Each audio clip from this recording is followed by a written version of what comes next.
When the Cleveland Browns handed Shedeur Sanders a brief window of opportunity, he slammed the door shut. The same rookie quarterback, selected in the 5th round, has been pushed behind Joe Flacco, Dillon Gabriel, and, if Jimmy, owner of the Browns, had his way, would even be behind Kenny's, who damaged his hamstring on day 7 of training camp. Finally, he was given a preview of the starting defense. What did he do? He set him on fire. Guess what Dillon Gabriel was doing as Shedeur was hurling darts at Greg Newsome, Denzel Ward, and Myles Garrett? He wasted his golden boy repetitions with the first-team offense, airmailed throws, and threw near interceptions. The Browns brass picked Dillon Gabriel in the 3rd round, and this is the same Dillon Gabriel, the man who keeps getting smaller in the spotlight while being given every opportunity to show himself. Remember Jimmy Haslam, the owner of the Browns, who essentially stated earlier this week that he didn't want Shedeur Sanders? In an attempt to clear his name, he blamed GM Andrew Berea for picking him. However, that comment now seems to be the most stupid thing that has been uttered throughout the offseason. Because this is the reality. The Browns' future lies with Shedeur Sanders. For a period, Gabriel is being outplayed by him. He is more composed, more accurate, and better prepared for the NFL. However, he is still buried on the depth chart, making it impossible for supporters to know what is going on. Even a blind man would be able to identify Cleveland's top quarterback at this time. How long they will pretend DTO be different is the only issue that remains. Shedeur Sanders takes a mile when you give him an inch. On the 7th day of training camp, the Browns finally allowed him to play defense for the first team, and that's precisely what occurred. The coaching staff threw him what they dubbed a dog bone after he had been tossing the undrafted rookies and fighting for second-team repetitions for 7 straight practices. Shedeur made a huge error by transforming the bone into a 4-course dinner. When he first saw the elite Browns defense, he saw players like Greg Newsome prowling the back end, Denzel Ward holding down corners, and Myles Garrett blasting off the edge. That should be frightening, shouldn't it? Not for Shedeur. He went 2 for 3 on his first series, with the single failure being on a narrow crossing path that was still very close to connecting. He then spun to the right and hit Gage Larvadain with a zipping strike before firing a laser at Cade McDonald at close range. This wasn't an anomaly. It was the Shedeur we all know: precision, composure, and pocket presence. He didn't appear to be a newbie taking his first try. On the roster, he appeared to be a well-groomed quarterback. And keep in mind that he used the second-team offense to accomplish everything. No Juku and David, just hard work and unadulterated skill. All the others, meanwhile, blinked. They weren't prepared. Coaches weren't prepared. The supporters weren't prepared. Shedeur, however, was, and he merely addressed the entire group.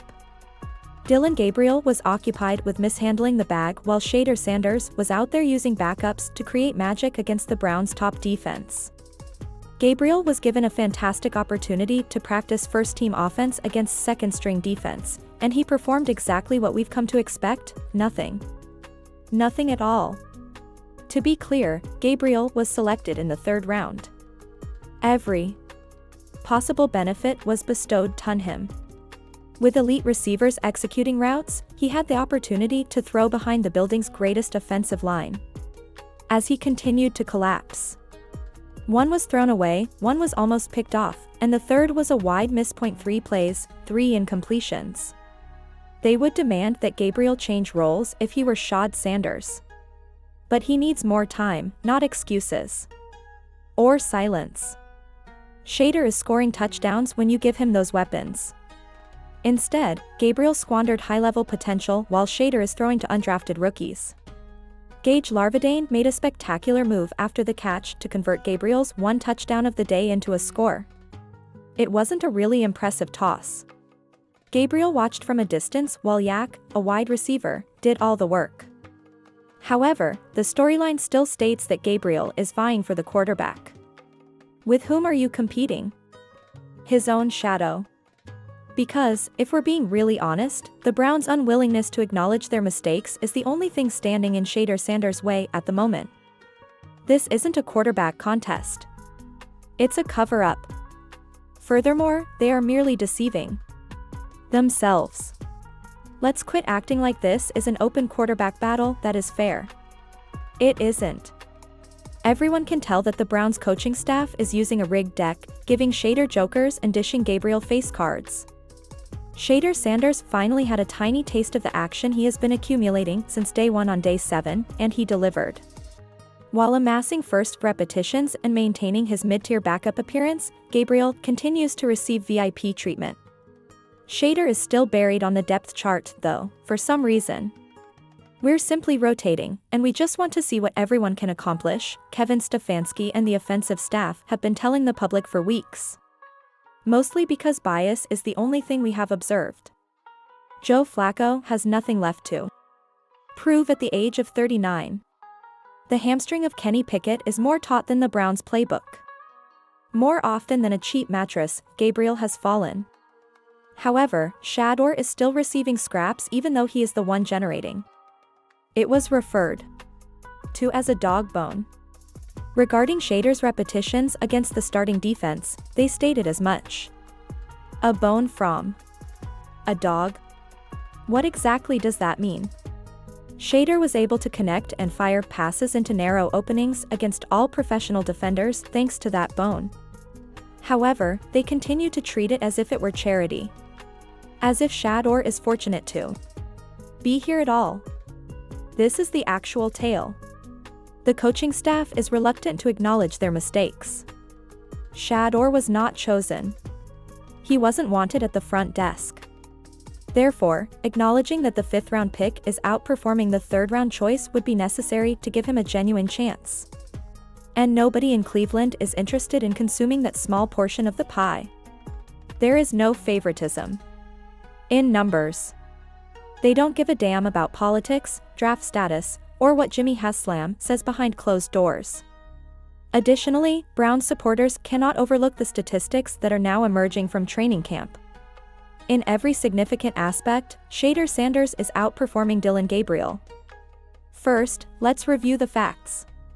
On day 7, Shedeur completed 6 of 10 passes, including a strong 2-for-3 performance against Cleveland's top-tier starting defense. Additionally, I have some excellent news for all of the Shedeur haters out there. His passes weren't merely safe check-ons.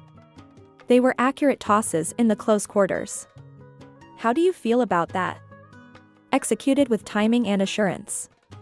One pass was broken up by the safety's well-timed hit, not because it was inaccurate. Football is that. The other 2 cents go to youngsters like Greg Newsome too, who shouldn't even be allowed to face starting corners.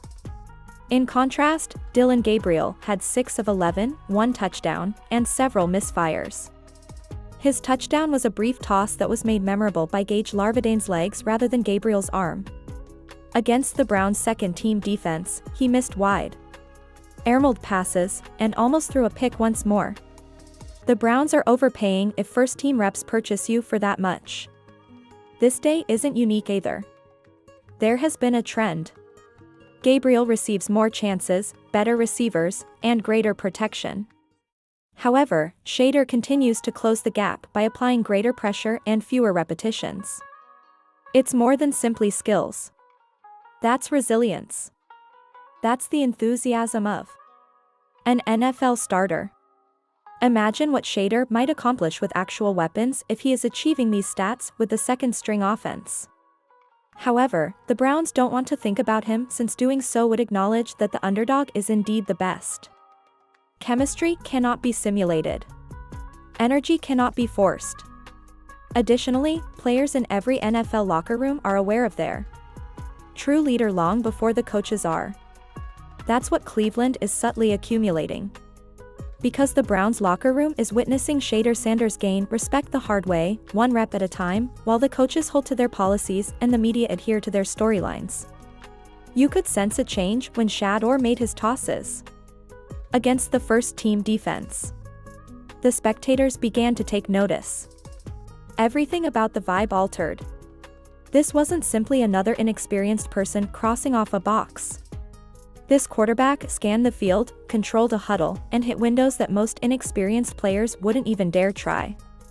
Additionally, he's working with players who might not even be on the roster. Compare that to Dillon Gabriel now. When Gage Larvain turned his tiny dump-off into a home call, he received the sideline publicity. However, for whom were they actually celebrating? Either Larvain, who spun out of a tackle and danced into the end zone, or Gabriel, who dropped the ball under duress. The quarterback wasn't the main focus of the celebration, let's face it. Gabriel doesn't relocate the locker room, therefore it was about the relocation. Shedeur does. Players are beginning to favor Shedeur among the veterans and the practice squad. Despite the turmoil, he remains composed. He exudes confidence without being arrogant. More significantly, he supports it. It goes beyond simple leadership. Franchise quarterback material, that is. Additionally, the noise level in that locker room will increase the longer the Browns ignore it. Jimmy Haslam, the owner of the Browns, attempted to change history a few days ago while sitting in front of cameras. Haslam cleaned his hands when he was questioned about Shedeur Sanders. Andrew Berry made that choice. To put it another way, don't hold it against me for drafting him. However, that sneaky little deflection appears to have been Lamb's worst mistake following day 7 of training camp. Shedeur Sanders took action, something Dillon Gabriel has never done before. He moved the ball with composure, accuracy, and no excuses as he faced up against Cleveland's most formidable defensive starters. Jimmy Haslam's attempt to denounce the Sanders choice suddenly appears not only feeble but downright foolish. How frequently does an NFL owner openly disassociate himself from a rookie who is outperforming veterans and higher draft picks? It's not simply poor visuals. For any Browns supporter who is aware of what they are witnessing, it is a smack in the face. Lamb wasn't attempting to keep the front desk safe. He was making an effort to avoid responsibility. However, the tape is now available. The statistics are available online. Additionally, that phrase is dragging on the internet. The fact that the fan base isn't duped is perhaps more striking that Shedeur's throw highlight videos are all over social media. Supporters are pointing out the disparity. And the same question is being asked by everyone, from casuals to diehards. Why is Cleveland's top quarterback the only one who doesn't receive the same treatment? Lamb believed he could minimize Shedeur. Rather, he ignited a fire beneath himself. And now the whole story of Brown is being scorched by that fire. The reality in Cleveland has been skirted by the national media for weeks. ESPN speaks Flacco. Gabriel gets praised by the NFL Network. Furthermore, nobody wants to discuss the Shedeur Sanders plot. Why? As it violates their formula. He is not the golden child who was heavily drafted. He wasn't meant to be present. Worst of all, he is winning in terms of their story. However, the dam is breaking after day 7. Shedeur appeared to fit in when he faced up against the Browns' top defense. As the most complete and poised quarterback on the field, not just as a rookie attempting to make it through. Furthermore, this was not a case of backdoor cleanup duties. It was 11 on 111. Real speed, real pressure, and live repetitions. And the silence from national reporters is deafening as Shedeur is out here playing better football, while the media continues to cling to Gabriel's draft credentials or Joe Flacco's season presence. If Gabriel were dominating the Browns' starting defense, highlight reels would play non-stop. You would hear headlines about QB of the future. Crickets, though, when Shedeur does it. It may be the tag from the 6th round. It may be the final name. Perhaps it's more profound. Hint, hint. Don't get me wrong though, the story has become too enormous to ignore. We, you, the players, and Cleveland fans all witness it. Shedeur Sanders is now attempting to get attention in spite of the NFL establishment's efforts to keep them hidden. This is no longer only a camp plot, throw by throw, rep by rep right now, I'm simply going to be completely honest. It is not a question of whether Shedeur Sanders will replace him as the starting quarterback for the Browns. The question is when. The warning shot was given on the 7th day of training camp. Furthermore, Shedeur did more than merely perform well. In few reps, he performed well under duress against Cleveland's most formidable defenders with backup receivers. It isn't hype. That is production and on the verge of becoming crazy. There is no more concealing Shedeur, let's face it. The justifications are no longer valid. The partiality has been shown. It's still possible that the coaching staff will play coy. Jimmy may act as though he didn't want him. Furthermore, the national media may remain strangely silent, but it won't change the reality on the field. Dillon Gabriel received all the benefits. Even with first-team repetitions, improved receivers, and stronger defense, Shedeur still shines. The past cannot be changed by Joe Flacco's expertise.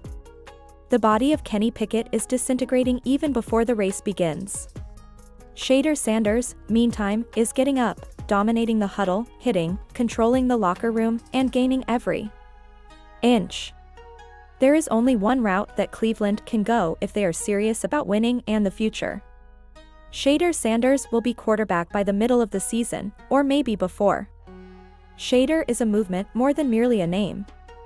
And at long last, the Browns have a quarterback they can trust.